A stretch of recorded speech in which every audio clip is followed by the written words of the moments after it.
కేంద్రం నిర్ణయంతో పేద వర్గాలు విద్యకు దూరమవుతున్నాయంటూ టీఎస్యూటీఎఫ్ నిజామాబాద్ జిల్లా ప్రధాన కార్యదర్శి అశోక్ అన్నారు. కేంద్ర ప్రభుత్వం తీసుకొచ్చిన నూతన విద్యా విధానంలో పేద వర్గాలకు అన్యాయం జరుగుతుందన్నారు. కేంద్ర ప్రభుత్వం విద్యా వ్యవస్థను భ్రష్టు పట్టిస్తుందని విమర్శించారు.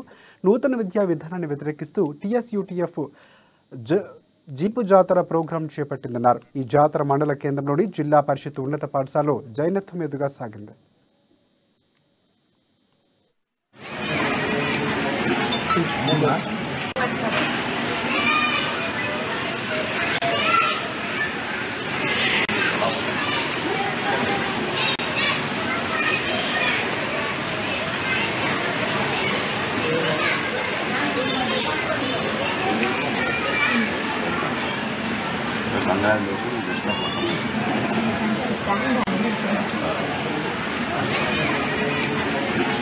Bangladesh